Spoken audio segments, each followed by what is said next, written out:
So I am not afraid to admit that recently I have not been doing all that well, and let me tell you why.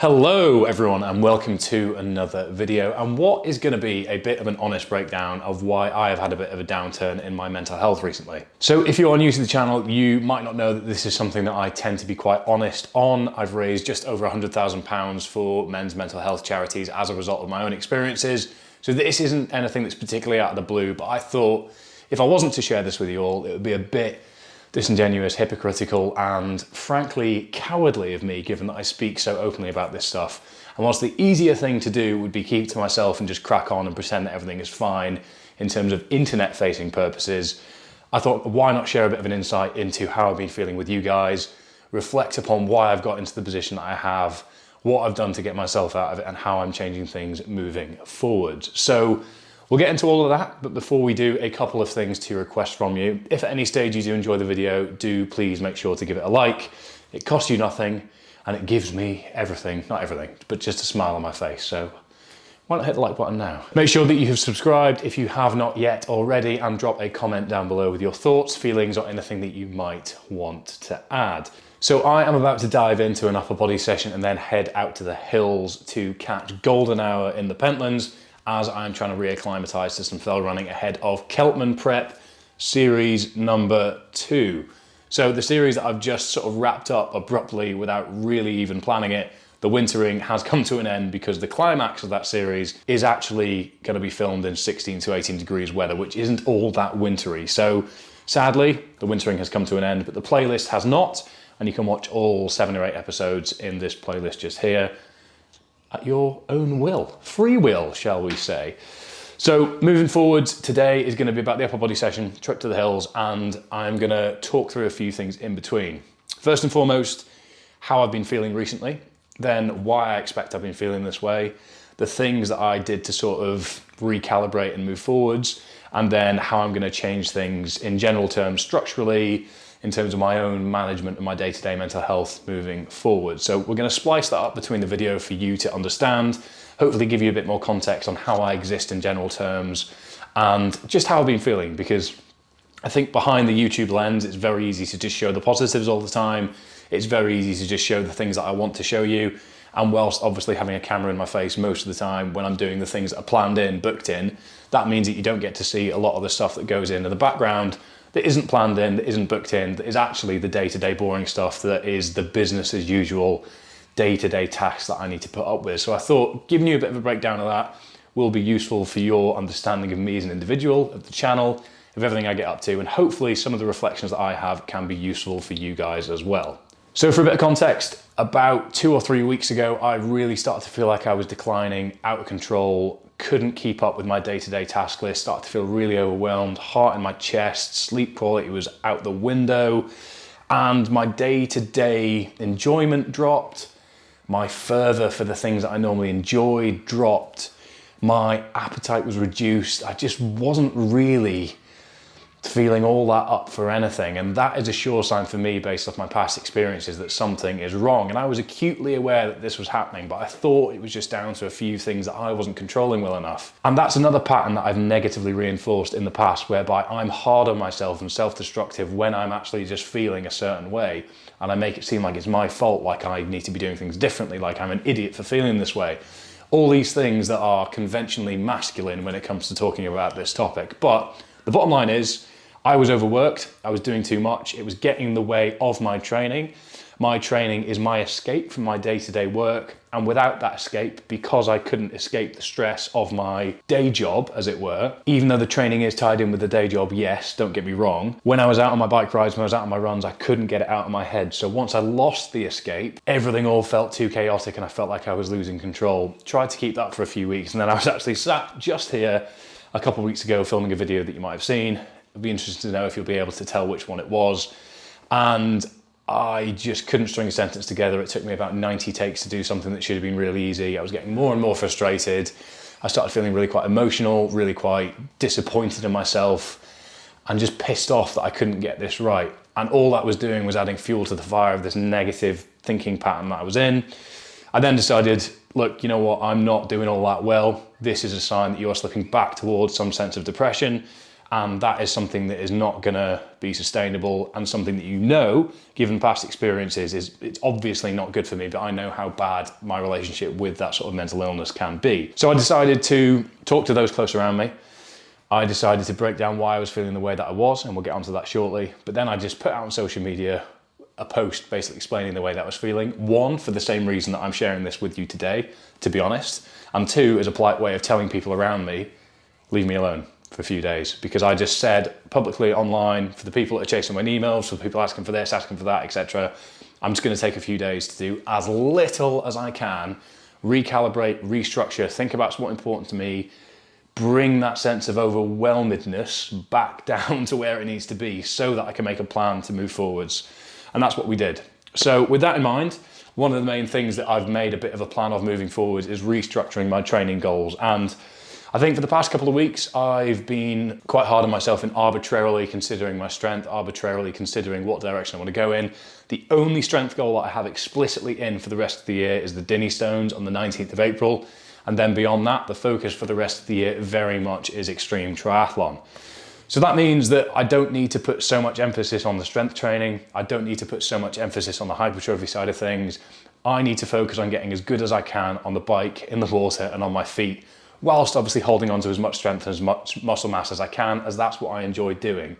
But it does mean that I can drop the volume a little bit. I don't need to be doing such high frequency of weight training, and I've restructured and reprioritized my goals around how I'm currently feeling rather than what I think I should be doing. So let that be a bit of a lesson in terms of, if you're stuck in a bit of a cycle of thinking, this is what I should be doing, therefore that's what I'm gonna do, if it is no longer serving you well internally as an intrinsic motivation and an intrinsic goal, it's not the right thing to be doing. It took me a bit of a negative experience, a negative afternoon to figure that out. But now we're moving forwards. I'm about to dive into an upper body session, which I'm looking forward to again, because I know where it sits in the bigger ecosystem of not just my training, but my day-to-day life. So it doesn't feel in the way of work. It doesn't feel like a chore. It's something I'm looking forward to. And I'm gonna get right into it in 3, 2, 1.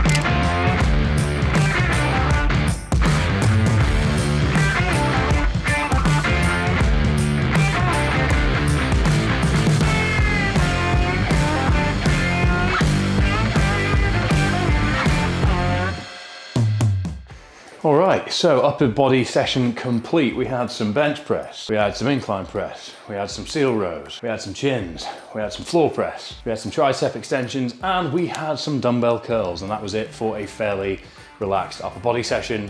As I said before, total volume lifting wise has reduced somewhat.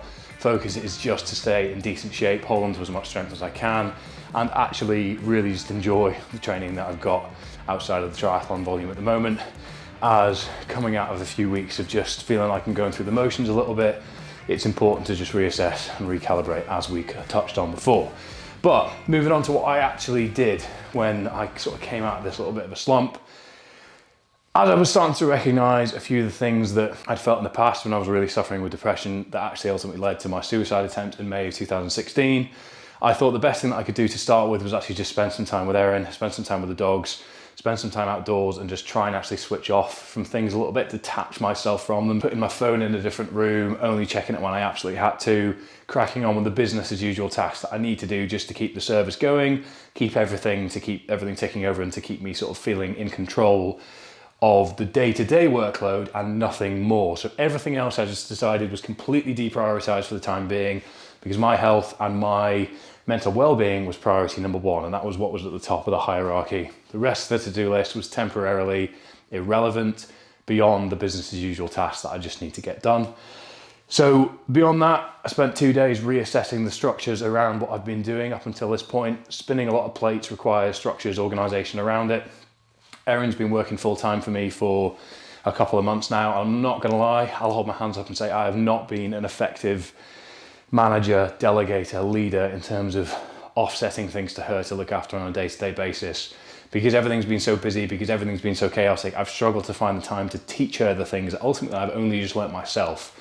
So day-to-day bookkeeping, day-to-day invoicing, scheduling, organising, editing, all these things that really, really eat into my time and are frankly not the things that I'm best at. I think plan strategy-wise is obviously to open me up to do the things that I'm good at and do as much of that as possible, as that's how things will continue to scale. But at the moment, I feel like there's a lot of things slowing me down. So that's where Erin is an asset that I have not made the most effective use of. She's asking for more work and I'm kind of sitting there getting on with what I could be teaching her to do. So a big lesson has been recalibrate on that, determine exactly what her day-to-day job description is, give her a bit more of an understanding of the things that she can chip away with and work away in the background on, and then check in with me when she needs a bit more guidance. But we've both acknowledged the situation there. That was on me. It wasn't like she was sitting around doing nothing. It was more a case of I was so locked into my tunnel vision that I actually lost sight of how much additional work I was taking on that could be put elsewhere. So that's quite specific to my situation, obviously, but I think it just goes to show that saying no to more things, knowing how much you can handle on your plate, if you've got ways to offset things around you and delegate things around you, take them, as it's going to help you stay less overloaded. As well as that, just things like actually really looking at what the next 6 months looks like in terms of commitments, in terms of athletic commitments, in terms of financial commitments, and actually sitting down and just having a bit of a map out, a bit of a strategy, so I know what's coming in a bit more of a predictable sense. And those two things, as well as a few days of just sat in front of the TV doing nothing, eating what I wanted, sleeping when I wanted, all these little things that sound really quite basic and human, helped bring me back to a point where I felt confident and in control enough to attack it again that following Monday. So I know that's a bit of a ramble, but I just thought I'd give you a bit of an insight into how I spent the 2 to 3 days where I just said, look, I'm priority number one. I need to get myself in order, otherwise I'm useless to people around me. And I feel much, much better off for it. So without any further ado, I will see you in the car where we can talk about a few more of the things that I'm going to change moving forwards. So, first and foremost, it is important to mention that in this economy, driving a Ford Ranger is the equivalent of excreting gold bars and $100 bills, but if I was a Forex trader at this point, I'd probably turn this into a Facebook ad, but thank goodness I am not, as the last thing the world needs is another one of them. But to summarise, diesel at the moment, purchasing it hurts about as much as I reckon a bee sting on the nutsack does, and none of us really know what that feels like unless you were to peruse my diary from when I was about 12 maybe. But moving on, we are going to cover a few of the elements that I've already covered, but just with a few other considerations. So I've already mentioned that training wasn't giving me the fulfillment that it normally would. It wasn't supporting and underpinning my day-to-day life as much as it normally was in terms of fulfillment and that sort of decompression that it gives me. And one of the reasons I love fitness in general terms is because of the black and white metrics that it gives you, i.e. more weight in the bar from the previous week, you ran further, you ran faster, whatever it is. And none of that was exciting me for a few weeks as much as it normally was. And as training is such a big part of my life, I really noticed that I wasn't getting that sort of reward on a day-to-day basis, and that was really starting to bring me down. And due to the nature of my personality, I'm sure some of you are the same, I kind of work with this vision of pillars in my head where I've got work, social life, training, and then other things, let's say sort of the other things like nutrition, sleep optimization, reading, just productive habits we'll call it. And if one of those starts to slip down the way, it can quite easily bring other things down with it. So I'm very conscious of trying to keep sort of stable across the top of those at all times, and that means paying close attention to how I'm feeling. But recently I think workload just dropped way too far down, way too fast, which meant that it caught up with me too quickly to the point where I couldn't really understand why I was feeling the way that I was. So to be honest, the main thing I'd summarise from the past couple of weeks is the admin around training was what was really driving me mad. The laundry, the cleaning my bike, the lubing my bike, the finding the right kit at the right time, the changing the batteries in my head torch, the looking for my second hiking pole, the trying to find that insole that the dog had pulled out of that shoe, and everything just felt like such a chore and an effort. It was really taking the enjoyment out of it for me. And those are things that have always been part of the equation. Those aren't new things, but the way it was making me feel was a sure sign that I was falling a little bit away from where I wanted to be. So the main point there, I think, is if things that you normally enjoy stop giving you that joy and that fulfillment, there might be something elsewhere in your life that you need to address. And naively and foolishly, even though I know that, for a couple of weeks I maybe didn't take enough notice of that. So what I've done is I've recalibrated my athletic goals, as I've already covered in the short term. Erin and I sat down and actually restructured where things were in the house, how we were going to go about that sort of thing, how I was approaching the admin around all my training, and just wrote a few things down so that I'm almost a bit more accountable to myself. And already 2 weeks down the line, I feel way better for having done so. Things are a lot more smooth, there's a lot less stress around my training, and I'm already massively enjoying it again. It's not like I've been missing sessions. I've had that discipline for 10 years to sort of do what needs done, do what needs told, unless of really extenuating circumstances. And it just means that I've been kind of slogging myself through them. It's been adding fatigue rather than taking it away, etc. So one of the main things was just recalibrating, reassessing, restructuring, and assess things differently moving forward. So I think the main lesson there is if things that normally give you joy aren't giving you the joy that they normally would for an extended period of time, it might be worth reassessing those things or looking at other areas of your life that are maybe pulling that area down, because we're all human, we've all got things that are going to wear us down, and ultimately I just sat there for too long and let them beat me up a little bit. But I'm much better off now due to several things that I'm going to cover up on the hill. So I am now excited to head up into the hills for my sort of sub-threshold efforts up there and just enjoy being outside again, to be perfectly honest. So see you up there.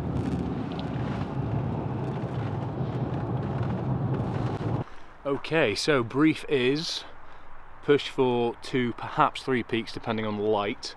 Do have a head torch, but I can't really be arsed with fumbling about in the dark, to be honest. So 60 to 90 minutes of work depending on how quickly I'm moving. I will see you on here.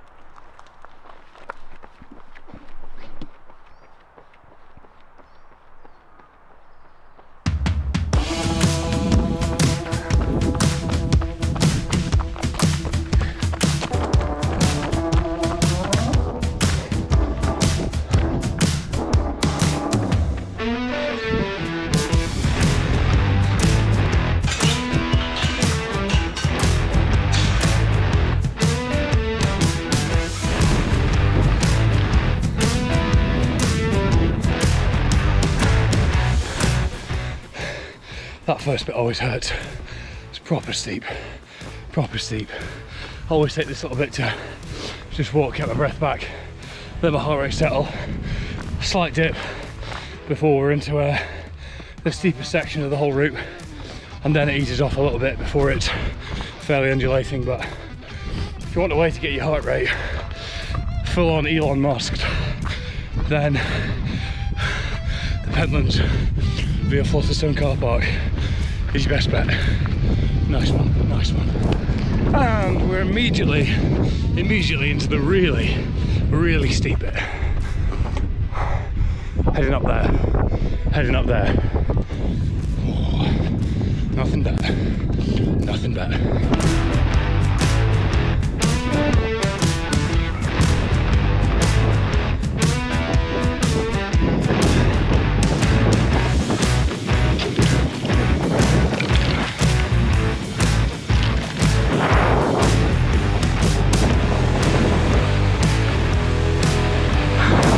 Absolutely stunning. 330 metres gain in under 20 metres.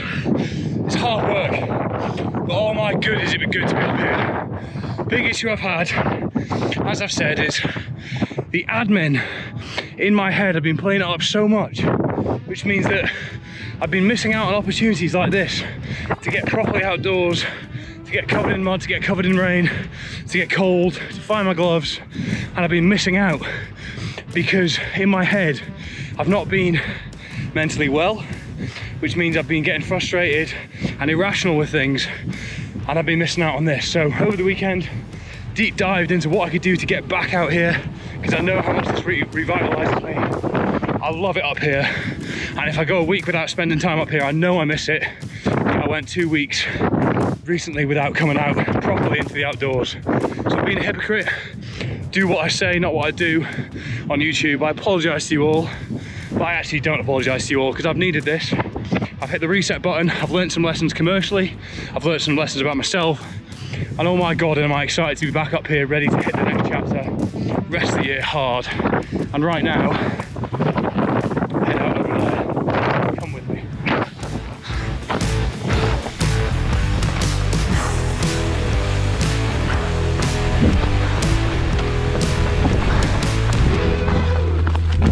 Just because I'm out of the wind, I'm going to do my last bit of smoking stuff on the hill before I see you back down at the car. But really, the main thing for me is I've got into a negative headspace due to a lot of things that were frankly within my control. The masculine ego within me thought I could do everything all at once, even though deep down I know I can't, and I tell others that they can't do that on a regular basis. It's easy to just get tunnel visioned and keep cracking on, keep thinking you can do it all. And then all it takes is one little thing here, one little thing there, and all of a sudden you've been derailed. And that's what happened to me recently. Not in any way ashamed of it at all, it's just a part of being human. As I said just up there, it's going to make me better commercially in terms of how I structure things. It's going to make me better at delegating to Erin. It's going to make me better at delegating to Campbell.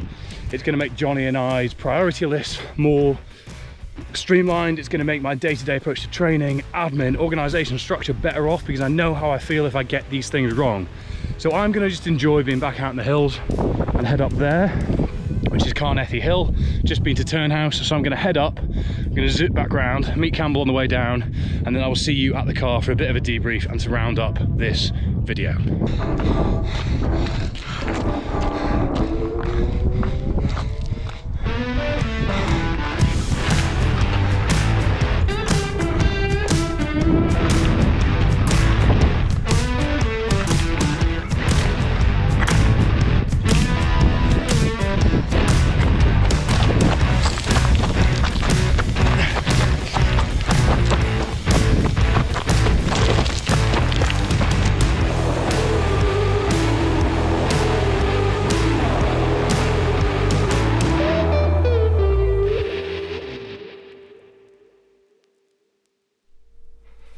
Okay, so just made it home, had a fantastic time up in the hills, really quite mega sunset, and temperature was pleasant, which for Scotland in March is always a bit of a bonus. But I thought I'd just give you a little bit of a summary of everything that I covered today. Nothing much really more to add other than, obviously this is a situation unique to me. I'm not kind of asking for any sort of sympathy, comments asking if I'm okay or anything. Lucky enough to have a support network around me that is in that position to be able to help. But if you are feeling similar or ever feel similar, hopefully there's some things you can take away from this. But if you aren't fortunate enough to have a support network immediately accessible to you, there are lots of resources that are available within the UK and the States for you to access. I've actually put a link to a few down in the description down below, and you can engage with those if you need to. If you hear the sound of pitter-pattering around, by the way, that is indeed a dog pitter-pattering, so if you're wondering, I'm glad we've cleared that up. Bottom line summary is really quite simple. I hadn't been feeling all that fantastic for a little bit. I probably let that go on longer than it needed to before it had actually started to affect me, so I could have been a bit more proactive and taken action sooner than I did before I got to the point where it really started to affect me in a negative way. Thirdly, I have taken the time that I needed to sort of reflect and recalibrate on how I was feeling, why I was feeling that way, restructured a few things, had some conversations with those close to me, and now have a few action points to take forwards. Number 4, I've implemented those actions, made a bit of a plan, written some things down, made myself accountable to them. I'm fortunate enough that I've got a lot of experience in this personally from the negative experiences of my own mental health I've had in the past. I'll hold my hands up and say that I'm very susceptible to this sort of thing due to the nature of my ambitious, intense, outgoing personality. It means that I'm always quite hard on myself, can be quite self-destructive. Maybe there's some of you that are quite similar, so if you see any of that in the way that I behave, the way that I pursue things, then hopefully you can relate. If not, I'm sure you've all got your own challenges to deal with. But the main thing is that we are proactive and take it seriously when it becomes a problem. For me, it became a problem. I had to not be able to string a sentence together to realise that I was actually having a bit of an issue. But here we are. I've reflected on what was required, taken necessary action, had a conversation with those around me so that they understand what needs to be done moving forwards, and I have got my routine, my structure, and my sense of control back, which feels really quite good, I'm not going to lie. And you know what else is really quite good? This t-shirt. It's from Gymshark. There's a link in the description down below, and you can get yourself some stuff from there if you would be so kind, as the link does help me out. There's also a whole load of other links in there from the brands that very, very kindly support me and I use on a daily basis. So that is what I need to say just to round up this video before I forget. Probably should have mentioned it earlier, but here we are. Here we are. Anyway, without going on any further, I do hope that's been valuable for some of you. I hope there are some things you can take away from it. If you have any questions around any of the things that I've covered today, obviously I can't give any specific advice based on your individual context as I'm not a medical professional, but I can perhaps give some anecdotal commentary, understanding, experience, whatever you want to call it, if I feel placed to do so. But nonetheless, thank you very much for watching. I hope you've enjoyed this video. If you have, make sure that you've given it a like, that you've commented down below, and that you have already subscribed, and I will see you next time. Yeah!